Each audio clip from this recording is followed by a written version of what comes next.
Welcome. I'm Art Radke, the publisher of The Informed Entrepreneur, and we're with Brian Holland today of Atlantic Bay Mortgage Group. Welcome, Brian. Thank you for joining us. My pleasure. We're at Informed Entrepreneur. We're just passionate about meeting successful business people and sharing their secrets with other business people, for we can all, benefit. We believe in making the pie bigger and bigger, right, rather than slicing up the little pieces of it. All right, and you have a wonderful reputation. Your company has a wonderful reputation. We really do appreciate you taking the time to share. But for those who aren't familiar, could you just tell us what is Atlantic Bay Mortgage Group? What exactly do they do, and what is their special place? We are a mortgage banker, and we do residential mortgage lending. We were founded in 1996. So we've been in business for almost 16 years. Okay. And we're mainly in the Hampton Roads market, but we serve all of the Mid-Atlantic. Wonderful. So how many years have you? Almost 16. 16. And you started Atlantic Bay Mortgage. Yes. Okay, I'm trying to do the math here in my head. You don't look like you're that old. How old were you when you started this business? I just had my big 40, Art, so I was 24. 24? Yes. All right, and how did you end up in the mortgage business at age 24? It's a crazy story, but in 1993, I graduated from Old Dominion University with a finance degree. At the time, I was working at Red Lobster as a server. Okay. And one of the managers at Red Lobster was trying to get out of the restaurant business to get in the mortgage business. And he called one day when I was at work and said, "Hey, Brian, I think you'd be great at this. You should come give it a try." And started with a small brokerage firm in '93, August of '93, and worked there for about 5 months and was named assistant branch manager. Really still didn't know what I was doing, and ended up staying there for about 3 years, and then opened up Atlantic Bay. Fantastic. And when you opened it up, I mean, was it yourself? Did some people come with you? Didn't take anyone from the company there. It was originally me, and hired a few people pretty quickly. And for a while, I was the loan officer, the bookkeeper, the maid, and everything. But hired a few key people, and most of them are still here. Wonderful. All right. And the mortgage business, and I'm not in the business, I'm looking from the outside, but you have large national companies to compete with. You have those small brokerages that you talked about. How do you find your place? What is it that allows you to compete in that crowded arena? It's really our people. We just we look for the best quality people. We try and treat them as well as we possibly can. And then we also pay them well. And the combination of those things over the last 16 years, if you get really good people, I try and surround myself with people smarter than me, which is not that difficult. But so we're able to do that. We treat them really well, and we're willing to pay them, for their expertise. And then with that, you get longevity, which helps your business grow. Recently, with the mortgage downturn. I have heard that the real estate industry as a whole has had a tough time. I did hear that. It's been fairly well publicized. Right. We've actually been able to gain market share through that. We never really got into the subprime lending business. We're mainly a VA, FHA mortgage lender. And so by doing that more type vanilla mortgage product, we never really had some of the troubles that some of our competitors did. So over the last 4 years, we've really grown our business pretty significantly. And because we've lost a lot of competition, and we've increased market share during that time period. So it's been a few good years for us, just because we didn't dabble with the troublesome loans. Yeah. That's interesting. So see if I can, I guess the two things that I heard, and just kind of collaborate, that is that I think a lot of business people, at least a lot that I talk to, is always trying to juggle two things. And I think you addressed both of them. One is, how do you get good people? Mm-hmm. And you had an interesting point that you try to hire good people, but you then treat them right, and pay them well.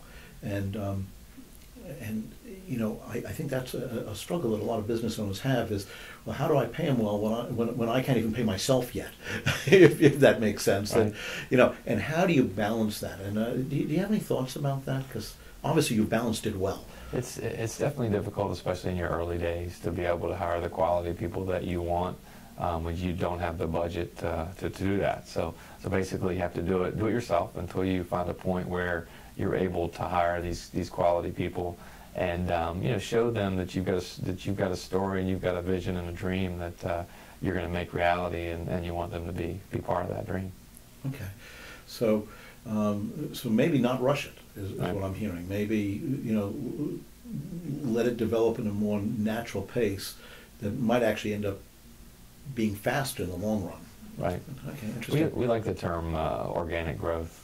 A lot of companies, when they start and they have some success, they grow too rapidly, which can, in turn cause them issues because they can't manage that. They can't manage the growth. One, with hours in the day, the other is financially. So we really try and grow organically and with really good people. Okay. And then the other thing I think may have a totally different subject, but might have a similar answer, and that was you're talking about how you really didn't go after the subprime type loans and the like, when that was obviously very tempting. There was a lot of them out there. It was relatively easy to get them financed, as I understood. And one could see some quick business pretty easily and pretty profitable business. Right. But it sounds like you think part of the secret was avoiding that type of easy business. Is that accurate? Or? Yeah, it is, and at some points it was difficult. Some of the big banks came in and said, "Hey, we'll give you better pricing on your vanilla VA and FHA loans. We want to get more of this. We need more of the subprime business because it was more profitable for them." So it was a difficult situation, and your competitors are doing that type of business, and so your people are looking around saying, "Hey, why can't we do that?" Because we're commission based. Right. So at times that was difficult to turn down, but long term, we could see that it wasn't to our benefit to do it. So Interesting. I mean, I'll say I find that remarkable, because most businesses, obviously, I'm sure yours is included, are always looking for opportunities to grow, and to have the discipline to go, yes, I can grow there, but that's not a good direction to grow in. Has got to be a tough decision. There must have been a lot of conversations, probably around this table, Sure. about that decision. Is that accurate? Absolutely, yeah, it is. Right. But that would be again a similar philosophy to having the right people working for you. Right. Meaning, be patient, do the right things, Mm-hmm. don't rush it, let it happen in a natural pace. Absolutely. We are big on under-promising and over-delivering. I mean, that's a big piece in our business with our customers, with our realtors we work with, our builders, and with our employees. We hire someone on, we don't, promise them the world and not deliver it. We try and under-promise and deliver so that our employees, just like our customers, are really happy. We say we a lot too, because everyone's included and everyone's part of this. One of the things that I think is very unique about us in our industry and our space is a lot of companies do a really good job of taking care of their salespeople, their loan originators, with wining and dining and tickets and that type of thing. And the thing that we're different about is we do take care of our salespeople. We just went on a company sales trip to Grand Cayman, and every year we have a sales trip that people qualify for. But we include our operations group, our processors, our underwriters, our closers, and things like that, and Tides tickets, and Old Dominion tickets, and concert tickets, and typically those people, are, from an operations standpoint, aren't included. In fact, we're in the end of June now, and June is our employee appreciation month, our operations appreciation month, and they get to wear shorts all month, which is kind of cool. They like that. And, we do bingo, and there's certain days with massages, and we give away iPads, and there's a table full of candy every day that they can go in and take whatever candy they want. So they really look forward to every June, and it's a lot of fun for them, and it helps make them feel appreciated. Wonderful. I will have to try to sneak in. There you go. You better hurry. But that's right. Hopefully the economy is now turning around. You've prospered during the downturn. What does the future look like? What are we thinking? We think it looks very good. There are not that many people in our space. They're the large players, as you mentioned.